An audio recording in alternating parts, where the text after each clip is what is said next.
Selamat datang di channel Ruang Akademika Arif Institute of Law. Tema kita kali ini adalah mengenai reorientasi pendekatan pengkajian keilmuan hukum pada pendidikan tinggi hukum. Para sahabat akademika, kita belajar hukum. Apakah kita memaknai hukum itu hanya dalam arti sempit, hanya norma-norma yang ada dalam pasal-pasal?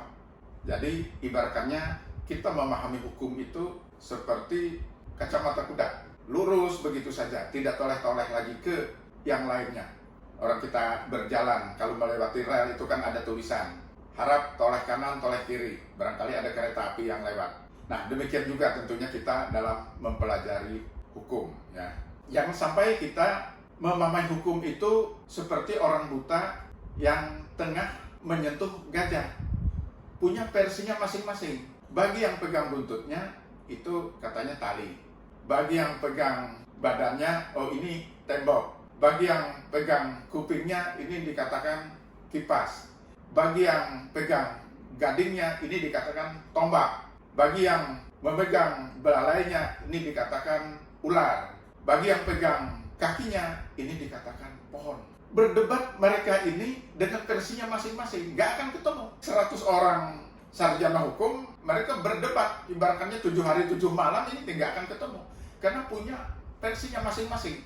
Ya, karena itu, sebagaimana yang dikatakan oleh Philip Nonets dan Philip Selznick, bahwa dalam perkembangannya, hukum itu semakin terasa memasuki ke bidang-bidang sosial, budaya, politik, dan kehidupan ekonomi, dan lainnya itu. Menurut Selznick, untuk mewujudkan teori hukum yang ideal dan relevan, maka hukum, politik, dan sosial harus terpadu. Kita berpikir tidak lagi dengan pandangan-pandangan yang sempit dalam memaknai hukum.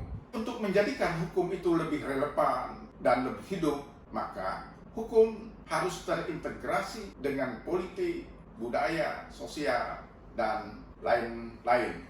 Bahkan juga ini seperti yang dikatakan oleh Richard Posner dalam bukunya Frontier of Legal Theory, mengemukakan, ya kita mempelajari hukum itu kan bagaimana dalam prakteknya, tapi untuk memberikan makna yang lebih bagus untuk analisis, maka juga perlu mengkaji di luar itu. Berarti menyapa disiplin ilmu lainnya. Jangan hanya kita terpaku pada istilahnya hukum itu sendiri. Pengkajian-pengkajian keilmuan di luar hukum itu juga menjadi penting.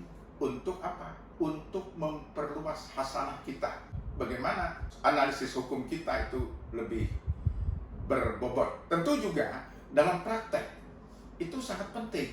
Bayangkan saja, kejahatan-kejahatan yang non-konvensional tidak cukup dengan hanya misalnya saja begini. Orang keracunan, kan harus diketahui apakah ini keracunan, apa dia racun, artinya orang itu berapa kadar racun yang dimasukkan ke dalam tubuh seseorang. Ini kan lalu butuh keahlian, menyapa ahli-ahli yang lainnya. Nanti baru ditarik ke norma hukumnya. Oh, kalau seperti itu, berarti, nah ini nanti kan bisa menentukan perbuatan ini, oh disengaja dan sebagainya. Ini yang nanti membantu untuk putusan-putusan hukumnya itu. Kita ingat bahwasanya hukum itu karakteristiknya adalah bicara norma, dan juga hukum itu mempunyai keunikan. Dia bisa dalam arti bicara tentang normatifnya, juga bisa mengkaidahi, dan ada aspek empirisnya. Dan ini tidak bisa dilepaskan dari itu semua.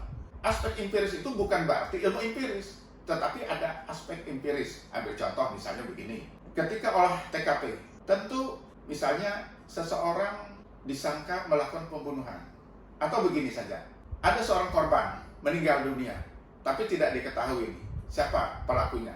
Kemudian hari pelakunya ditangkap, tapi kan tidak tahu pasal berapa yang mau dikenakan. Nah, setelah olah TKP, maka disitulah penyidiknya berkesimpulan, oh ini berarti pembunuhan dengan berencana, misalnya seperti itu. Ketika misalnya pelaku menunjukkan ini celuritnya dan sebagainya itu, nah itu kan tampak. Artinya panca indera kita bekerja. Inilah yang disebut dengan ada aspek empirisnya. Tanpa itu, kan tidak bisa menentukan pasal berapa 338 kah atau 340. Tapi setelah olah TKP, penyidik bisa menentukan pasal sekian yang harus dikenakan kepada si pelaku. Jadi ada istilahnya tuh pendekatan-pendekatan dengan menggunakan ilmu. Makanya dikatakan oleh Popper, ilmu itu berusaha untuk memecahkan masalah-masalah konkret. Menurut Popper, teori-teori dikembangkan yang dengan bantuan data-data empiris itu harus diuji. Menurut Popper, tugas dari keilmuan. Menurut Popper, tugas dari ilmu adalah untuk membuka kedok. Apa kedoknya? Ketidakbenaran itu harus dibuka. Karena itu tugas dari ilmu bukanlah membuat atau menjadi umum kepastian-kepastian absolut, melainkan mengetengahkan suatu model bagi penelitian ilmiah yang memperlihatkan suatu struktur terbuka. Karena itu, pengembangan ilmu selalu siap untuk berdiskusi dan mengganti keyakinannya dengan yang lebih baik. Ditambahkan oleh Popper, ilmu akan berkembang pada masyarakat yang demokratis karena ilmu selalu terbuka untuk didiskusikan. Demikian juga para sahabat akademika, kita dalam memahami keilmuan hukum itu tidak bisa lagi yang tadi saya katakan sebagai memahami hukum seperti kacamata kuda. Ini sudah ibaratnya itu sudah perlu berkonvergensi dengan bidang ilmu lainnya.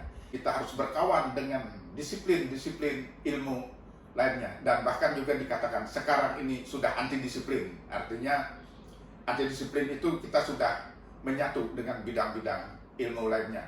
Demikian pandangan singkat atau uraian singkat mengenai bagaimana kita pengkajian mengenai keilmuan hukum ke depannya. Demikian para sahabat akademika, ada kurang lebihnya mohon maaf.